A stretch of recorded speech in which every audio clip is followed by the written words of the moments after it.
Bueno, pues sean todos bienvenidos a una sesión más de nuestro curso sobre filosofía del derecho aquí en El Abogado en Llamas, este nuevo proyecto que, bueno, pues lo que pretende básicamente es tratar de divulgar y hablar de cierto tipo de contenidos jurídicos, ¿de acuerdo?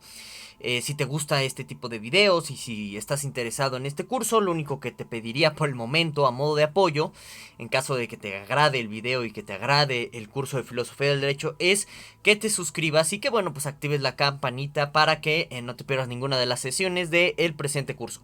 Y bueno, pues en esta sesión vamos a hablar de, bueno, pues una pregunta muy candente que genera muchos grandes debates también, tanto entre juristas como politólogos, los así llamados politólogos, que versa en torno a la relación entre el derecho y la política, de tal suerte que, pues a partir de la consideración de cuál pueda ser la relación entre derecho y política, bueno, pues se desprende esta gran pregunta de si el derecho depende de lo político, ¿de acuerdo? De tal suerte que si no existiera política, pues tampoco existiría derecho. Entonces ahorita vamos a analizar pues precisamente qué implicaciones tiene todo ello. Vamos a ver tres posturas,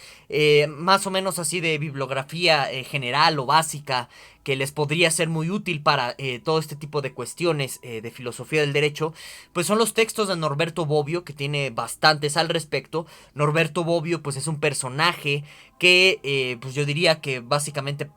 durante toda su vida como pensador o como pues sí, ensayista de cuestiones jurídicas, estuvo muy obsesionado con esta pregunta, ¿de acuerdo? Y bueno, básicamente creo que más o menos a aquellos que ya estén aquí presentes entienden más o menos la importancia que tiene esta película, esta pregunta, perdón, de la dependencia entre derecho y política, ¿no? En tanto que, por ejemplo, podrías en determinado punto o en determinada manera torcer, por así decirlo, la aplicación de las normas jurídicas a favor de cierto credo político o a favor de ciertas minorías o a favor también de ciertas mayorías, de tal suerte que, digamos, si la relación entre derecho y política es demasiado estrecha o por completo se colapsa la relación entre derecho y política de tal suerte que vuelves interdependientes tanto a la política como al derecho, de tal suerte que puedas decir que es la misma cosa, pues es más o menos evidente que en la práctica perjudicas derechos de terceras personas, ¿no? Imaginen ustedes que yo tengo un credo político en el que digo que pues está mal ser blanco, ¿no? Algo así por el estilo. Y entonces, si la relación entre política y derecho es demasiado estrecha, de tal suerte que se colapsa y la vuelves la misma cosa, pues estarías en este sentido perjudicando derechos de terceros, en este sentido de los blancos, ¿no? En el ejemplo o en el caso hipotético que les enuncio. Y bueno, todo eso da mucho que pensar, tanto a nivel práctico como a nivel doctrinal, sobre pues qué hacemos cuando se colapsan este tipo de relaciones entre derecho y política. Y bueno, todo eso parte de la reflexión en sí de cuál pueda ser la naturaleza de esta relación entre derecho y política y si en última instancia no resultan ser la misma cosa o el contenido de las normas siempre es político, ¿bien? Entonces, esa es la importancia y ahora para desmenuzar un poco más el significado de esta pregunta y digamos no hacer una reflexión un tanto vacía o un tanto baladí sobre la dependencia o la relación entre derecho y política y precisamente sobre su posible colapso de ambas nociones, pues habría que al menos definir qué es esto de la política, ¿no? Que vamos a entender por político. Hay algunas personas que de manera muy romántica dicen que lo político es el arte de lo posible. A veces no sé qué significa precisamente eso. Pero si nosotros prestamos atención más que nada a la mera cuestión discursiva de la política, de lo que pues nosotros cotidianamente consideramos como los discursos de los políticos, piensa en este sentido en los políticos de tu localidad, vamos a observar una serie de características particulares que nos pueden proporcionar, al menos de manera preliminar, porque por supuesto que esto es para seguirlo debatiendo y seguirlo explorando, nos pueden proporcionar estos elementos característicos, una definición preliminar de política para pues precisamente preguntar con un tanto más de contundencia y sin grandes ambigüedades sobre la relación entre derecho y política, ¿de acuerdo? Bueno, cuando nosotros observamos los discursos políticos, noten ustedes que en sí los discursos políticos están hablando más que nada de aspiraciones hacia un mundo utópico, hacia un mundo ideal, así entre comillas, en donde, bueno, pues básicamente no existen los problemas o los males, entre comillas también males, que los políticos están inspirándonos a erradicar una vez que votes por ellos, ¿de acuerdo? Entonces, piensa, por ejemplo, en un discurso político contra la corrupción. Bueno, parte de una materialidad muy concreta, a saber que, pues digamos, en la cotidianidad hay corrupción en los funcionarios públicos y demás, de tal suerte que llega el político y te promete esta aspiración de construir un mundo en donde no exista la corrupción, de tal suerte que lo único que tienes que hacer para que ese mundo posible, utópico e ideal se vuelva una realidad es que votes por el político en concreto, ¿de acuerdo? Y bueno, en ese sentido, ¿por qué decimos que pues el contenido del discurso político es esta como aspiración, este mundo ideal? ¿Que acaso no podríamos ya construir en nuestra materialidad concreta cosas como, por ejemplo, un mundo sin corrupción? Bueno, se refiere, o bueno, decimos que el discurso político contiene estas aspiraciones a nivel discursivo porque, pues de entrada, todavía es algo que no se ha realizado en la realidad, ¿de acuerdo? Y también, pues de entrada hay ciertos factores o ciertas condiciones materiales que impiden construir el mundo ideal que de pronto el político nos promete en sus discursos, y es por eso que creo que tenemos todo el derecho de decir que el mundo del cual está hablando el discurso político es un mundo utópico, idealizado, porque pues en la realidad concreta y material hay una serie de condiciones o de factores que impiden ese realizamiento, ya sea a corto plazo, a mediano plazo o a largo plazo, ¿de acuerdo? Bueno, entonces, como les digo, esta definición de lo político como este conjunto de aspiraciones normativas, porque al final del día también esto es importante, hay un componente normativo en el discurso político, en el sentido de decirte cómo tú tienes que comportarte para que podamos construir todos juntos este mundo ideal sin corrupción, sin, qué sé yo, desigualdad, este tipo de cosas. Pues entonces por eso ves ese componente normativo en el discurso político. Y bueno, en ese sentido pues entendemos al discurso político como este conjunto de aspiraciones normativas sobre cómo debe de relacionarse el individuo con su sociedad, ¿no? En este sentido, algo así como debes de ser más honesto para que no exista corrupción, o debes de, qué sé yo, estar vigilando a los funcionarios públicos. Pues son discursos con consecuencias normativas que marcan o pautan la relación entre el individuo y su sociedad. Y pues ese es el objeto de discurso de lo político, y de a partir de ello estamos así definiendo la política. Y bueno, para aquellos que hayan visto el curso de los juicios enunciativos y los juicios normativos de el curso introductorio al estudio del derecho, que también está aquí en el canal, recordarán que en la definición de derecho nosotros decíamos que pues el derecho contiene un conjunto de deberes seres o de aspiraciones otra vez a una realidad que no está presente en nuestra cotidianidad, en donde por ejemplo pues el derecho está normando todo este tipo de cosas con el fin o el objetivo de construir ese tipo de realidades utópicas. Entonces, como en la cotidianidad hay robo, hay violencia, homicidio, etcétera, pues llega el derecho, y con el discurso normativo jurídico lo que está pretendiendo es normar ese comportamiento, diciendo no robes, no asesines, etcétera, para precisamente construir algún tipo de sociedad ideal, ¿de acuerdo? Y es en este contexto en donde, si ustedes se dan cuenta, pues parece que puede haber una gran similitud entre el discurso político y el discurso jurídico, perdón, en tanto que ambos están aspirando a la normatividad del comportamiento para construir en última instancia una sociedad ideal que pues es diversa o adversa a las condiciones materiales que nos rodean, en donde por ejemplo hay robo, hay corrupción, hay calumnias, hay desigualdad, etcétera. De ahí que la relación entre lo jurídico o el deber jurídico y la cuestión de la normatividad en lo político se vuelve muy estrecho, y de ahí todo este ámbito de reflexión que tenemos sobre la mesa. Ya sabes que cualquier duda, comentario, crítica, objeción que tengas me la puedes dejar aquí abajito en la cajita de comentarios. Y bueno, pues ya yendo directamente a la exposición de las tres grandes posturas que tenemos en filosofía del derecho: el justnaturalismo, el positivismo y ciertos tipos de positivismos moderados o radicales que ahorita vamos a tocar. Pues empecemos con precisamente la postura de un justnaturalista respecto a la relación entre lo político y lo jurídico, y sobre todo a preguntarnos, a cuestionarnos si esta relación colapsa de tal suerte que se vuelve la misma cosa lo jurídico y lo político, ¿de acuerdo? Bueno, entonces para un justnaturalista, pues por supuesto que hay una noción de política natural. ¿Qué quiere decir eso? Que según el justnaturalista, por el modo en que fuimos creados como seres,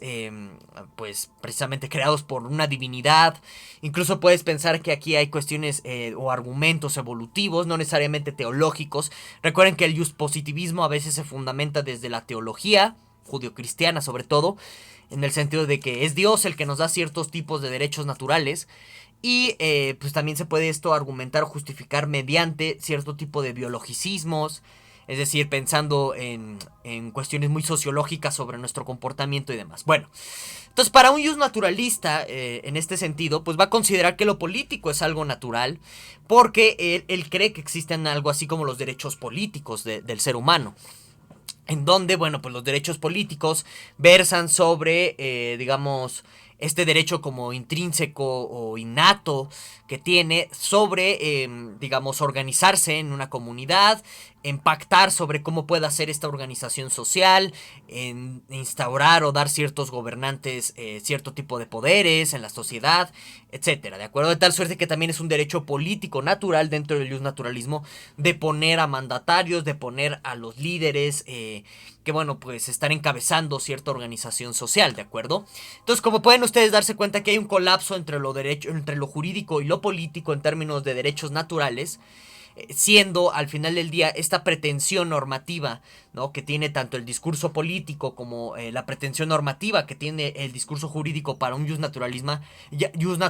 la misma cosa, ¿de acuerdo? Al final del día todo esto remite a una cuestión de derecho natural que, se dan cuenta, es interesante. En el justnaturalismo parece que hay un reduccionismo de lo político a lo jurídico. De tal suerte que, por ejemplo, para un justnaturalista, el contenido del discurso político es jurídico, de tal suerte que, por ejemplo, cuando tú tienes a un político en tu comunidad diciendo que pues cero corrupción y que cero desigualdad, etcétera, pues ese, según un justnaturalista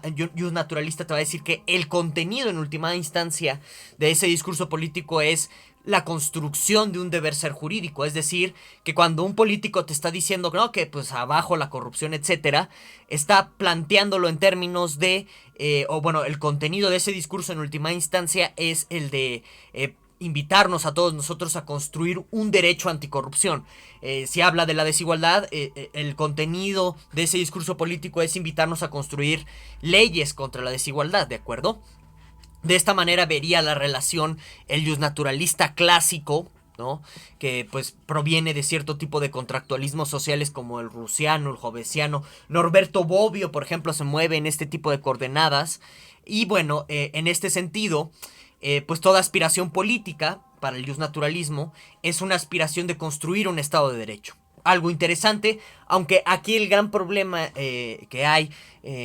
como a modo de objeción para que ustedes sigan pensando, reflexionando sobre este tópico, es que no se entiende exactamente en ese sentido si pensar, por ejemplo, en derechos políticos naturales presupone ya el discurso político para precisamente denominar a estos derechos políticos como naturales, ¿no?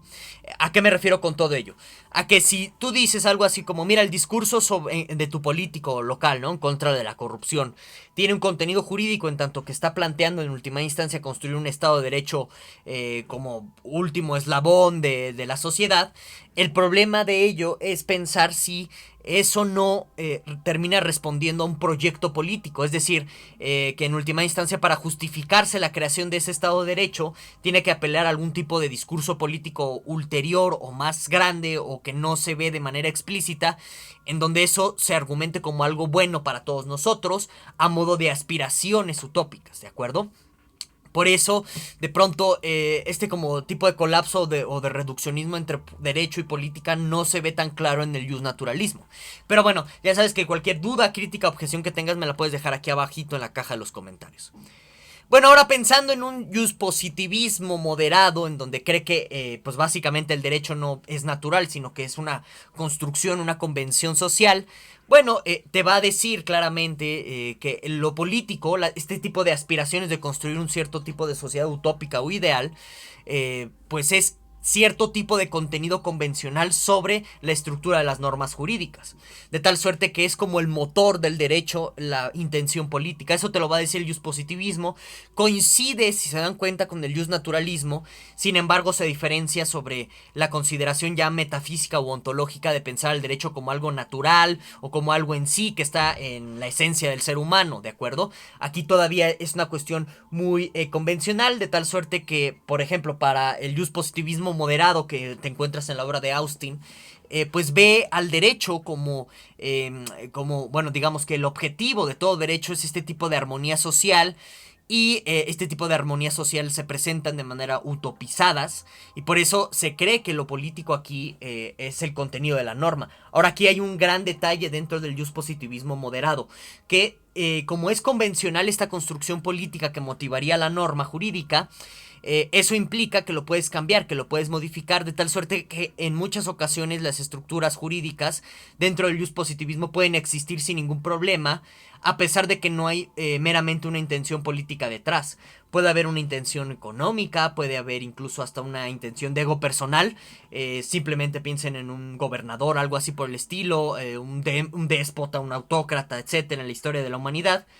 en donde no tiene ya esta motivación de llegar o alcanzar por parte de toda una colectividad a un estado social donde pues nadie sufra, etcétera, sino que nada más está planteando el derecho para satisfacer sus propias preocupaciones o sus propios egoísmos o una cosa así por el estilo. Piensen ustedes en Herodes, que manda a matar a los varones recién nacidos en tiempos de Jesús. Parece que no lo hace por una cuestión, por una motivación política en el sentido de alcanzar algún tipo como de utopía social. Parece que lo está haciendo por interés personal, porque ya saben, ¿no? Toda esta profecía de que iba a nacer un niño, que lo iba a destronar, etcétera. Entonces, el problema que tiene el positivismo moderado, que está presente en la obra de Austin, en este orden de ideas, es que pues parece que de una manera muy ligera, muy peregrina, suele colapsar mucho la relación entre derecho y política, como ustedes pueden ver por lo que ejemplificamos, y a veces la suele disolver de una manera igual de peregrina. Entonces también no es del todo claro en qué momentos sí hay un colapso de la relación y en qué momentos no. Ese es un problema conceptual que tiene el positivismo respecto a esta relación entre lo jurídico y lo político. En fin, recuerden, si me quieren dejar algo respecto a lo que piensen de esto, me lo pueden hacer aquí abajito en la caja de comentarios. Y bueno, ya para finalizar el video de la presente sesión, hablemos de un positivismo radical, como por ejemplo el que está presente en la obra de Kelsen, en donde pues sí, se va a diferenciar, se va a distanciar por completo lo jurídico de lo político, y tiene un argumento más o menos favorable aquí Kelsen, ¿no? En el sentido de decir, mira, es que un derecho politizado, o sea, un derecho que está respondiendo a cierto tipo de aspiraciones sociales, deja de ser derecho porque, recuerden que para Kelsen está esta noción a nivel estructural de que el derecho lo único que hace es darle a cada quien lo que le corresponde. De tal suerte que cuando tú politizas al derecho, no siempre vas a dar lo que le corresponde a las personas, según sus méritos, según precisamente sus obligaciones y demás. Y en este sentido, pues puedes tergiversar el derecho, dándole algo que no le corresponde a un grupo social, a un dictador, etcétera, porque estás privilegiando, digamos, el contenido de lo jurídico en lo político, ¿de acuerdo? Entonces por eso a Kelsen no le agrada esta idea de hacer colapsar lo político y lo jurídico como una sola cosa. Y en este sentido pues se va al extremo opuesto de digamos, el justnaturalismo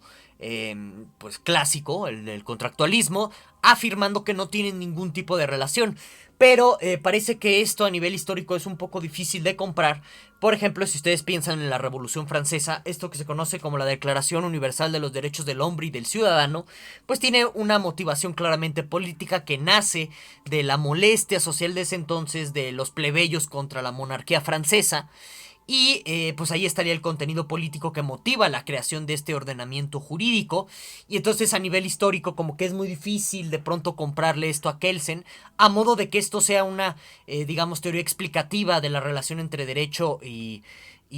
moral. Ahora, si no es eso, y más que nada lo que está haciendo aquí Kelsen es diciéndonos cómo debería ser el derecho, entonces necesitamos un argumento jurídico y también filosófico más fuerte, que de pronto la obra de Kelsen no lo suele dar, en torno a por qué deberíamos hacerle caso a Kelsen, ¿de acuerdo? ¿Qué beneficios reporta hacer esta distinción tan radical entre lo político y lo jurídico? Sobre todo si ustedes piensan en los juicios de Nuremberg, en donde desde lo político se avaló un cierto tipo de